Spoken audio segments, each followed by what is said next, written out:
Terima kasih telah bergabung bersama kami di Media Official Indonesia Jurnalis. Berikut laporan utama kami. Forum Alumni Badan Eksekutif Mahasiswa, FABEM, sukses laksanakan kegiatan diskusi bersama dengan mengangkat tema, diskusi santai bersatu cegah konflik antar anak bangsa di Pilkada, bertempat di Protokol Cafe Jalan Kramat Kuitang Senen Jakarta Pusat. Orang yang bagian dari yang ikut merusak atau menarik perpecahan dengan anak-anak bangsa.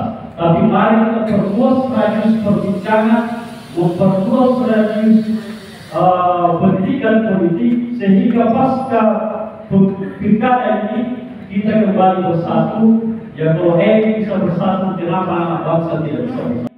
Kegiatan tersebut menghadirkan pembicara ahli dan berpengalaman diantaranya Zainuddin Arsyad, S.IP selaku Ketua Forum Alumni BM, Dr. Ken, Hatta Taliwang Dewan Pembina Forum Alumni BM, Dr. Aminuddin, C. MM, MPD Dewan Tinggi Forum Alumni BM, selanjutnya Dr. Weldy Jevi Saleh SH, MH dari Bravo 5 DKI Bidang Hukum, Masnia Ahmad SAP, MAP Kohati Pengurus Besar Himpunan Mahasiswa Islam, PBHMI, Muhammad Idil SE Ketua Bidang DPP Ikatan Mahasiswa Muhammadiyah, dan Agustini Nurul Rohmah, SH. Dan hari ini kita menghadapi yang namanya pilkada serentak.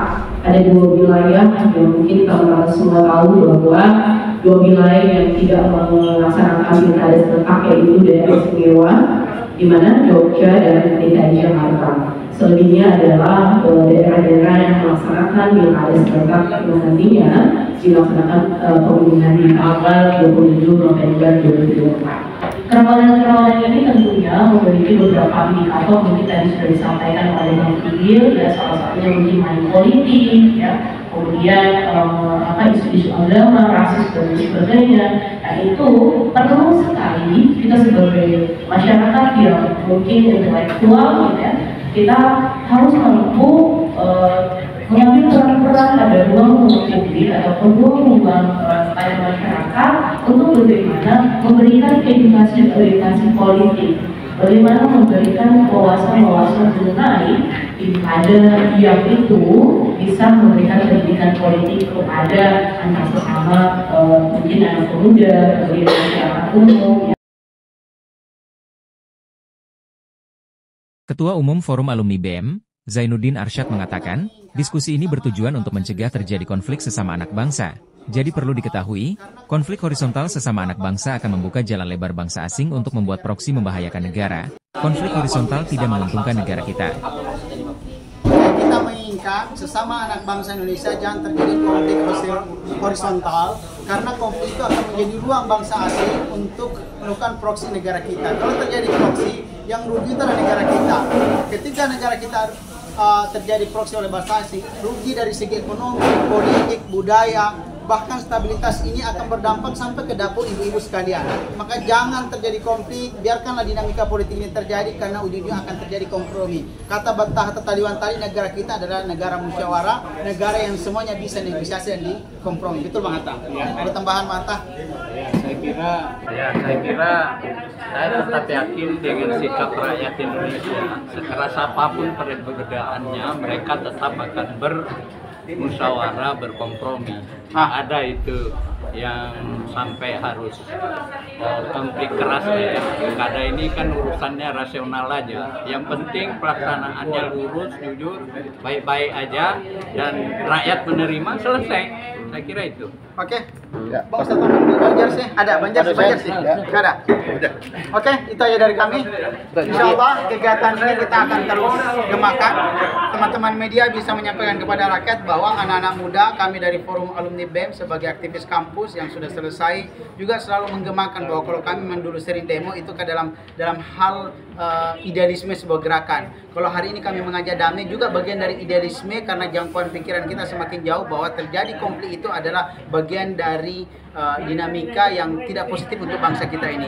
Tetapi kalau bangsa kita damai, aman, damai dan tentram, maka pertumbuhan ekonomi naik, kemudian kesejahteraan otomatis akan meningkat, gaji guru akan naik, Prabowo akan bisa membangun rumah semakin banyak, Pak Prabowo akan bisa semakin konsen memberantas korupsi, Pak Prabowo akan konsen bagaimana semua rakyat sejahtera. Itu sih. Jadi menurut saya pribadi, sebagai anak muda ya, pandangan saya terkait pilkada saat ini untuk anak muda itu sangat tabu. Karena mungkin persoalannya sosialisasi pilkada itu sendiri kurang terhadap anak muda. Apalagi kita ketahui generasi Z, kemudian generasi Alpha, itu mah mereka ya bodo amat terkait politik. Sehingga ketika anak muda sekarang itu ditanya terkait persoalan pilkada, mereka nggak paham, ya wajar. Karena sosialisasi pilkada itu sendiri ya kurang. Nah ini seharusnya penyelenggara pemilu seperti KPU harus bertanggung jawab mencari solusi terhadap ini. Bagaimanapun anak muda itu mempunyai hak suara 60%. Makanya di pilkada Jakarta khususnya saya lihat sosialisasi pilkada itu sendiri kurang. Makanya KPU di sini sebagai penyelenggara pemilihan umum itu ya harus mensosialisasikan kepada anak muda terutamanya generasi Z dan generasi Alpha. Gitu. Melalui apa? Medsos atau mungkin turun ke jalan atau gimana? Ya dari berbagai aspek.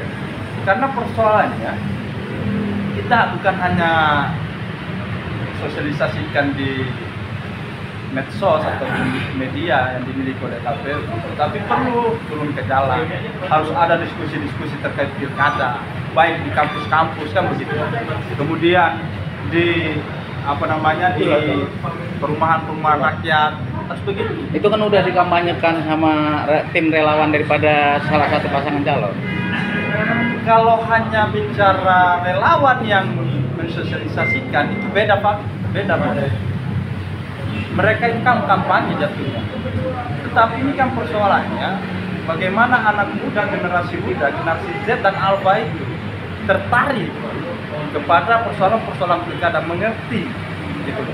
Itu tanggung jawab sebenarnya. Kalau persoalan relawan turun ke lapangan, turun ke masyarakat, itu beda faksi ya. Oke. Menurut saya sih itu ini tugas seorang bukan seorang tapi lembaga KPU untuk lebih mensosialisasikan kembali terhadap persoalan pilkada itu kepada anak muda. Itu sih mungkin saya nggak mengulang-ulang kata-kata. Abang dari mana Bang? Saya dari Jakarta. Mahasiswa atau? Ya saya mahasiswa juga. Siap. Abang gimana dari mana itu? Ya, saya menanggapi dari sahabat saya dari Jakarta ini terkait kurangnya familiar sosok cagup dan cawagup di kalangan Gen Z maupun generasi Alpha, dikarenakan kurangnya forum diskusi antara kaum intelektual, sivitas akademik dengan para konstituen cagup maupun cawagup.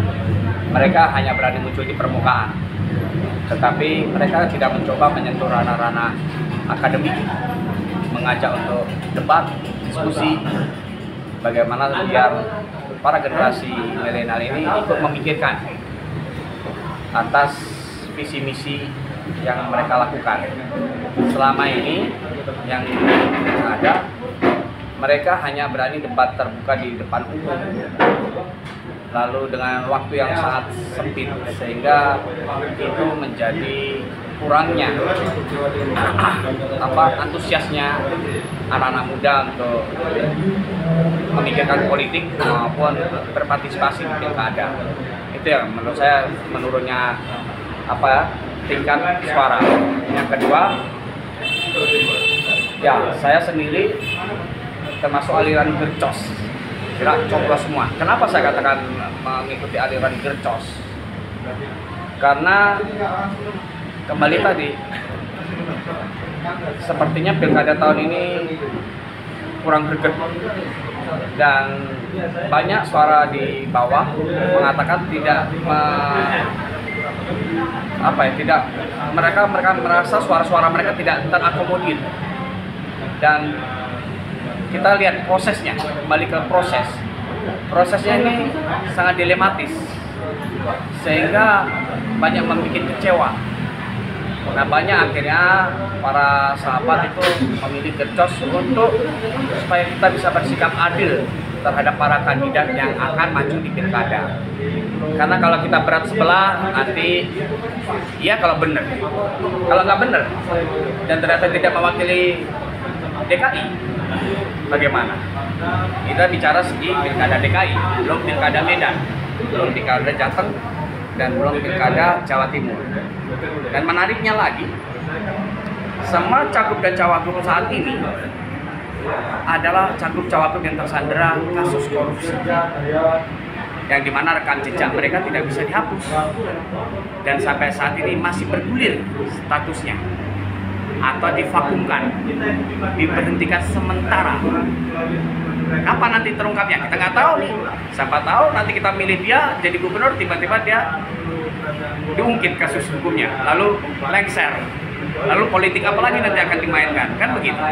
Nah, untuk mengantisipasi itu, maka mari kita bersikap adil saja kepada semua. Toh semua kandidat ini ya tadi statusnya para tersandera kasus, tidak ada yang murni, tidak ada yang apa ya bebas begitu ya. Jadi semua ini sangat kuat intrik nepotismenya, kepentingan atas untuk memainkan daerah-daerah yang ada saat ini. Ya. Yang ketiga adalah hukum. Di pilkada hari ini saya melihat yang menariknya lagi di beberapa daerah kita melihat mengikuti perkembangan berita, meskipun masih bisa dibilang kondusif, tetapi cukup memanas. Medan, terus Jakarta. Kalau Jakarta mungkin munculnya spanduk-spanduk apa ya, adu domba ya. Terus di Jawa Tengah mulai munculnya rekam jejak yang terbongkar, seperti kasus perselingkuhan, ya, seperti kasus-kasus yang lainnya. Jadi akhirnya itulah membuat masyarakat kurang respect dengan segala aib, campur dan cawagup yang ada. Begitu, brother. Oke, terima kasih bang. Abang ini dari mana bang? Saya dari Hantu Timur, dari Ketua Front Revolusi Mahasiswa Indonesia. Mantap. Hidup mahasiswa. Hidup. Assalamualaikum warahmatullahi wabarakatuh.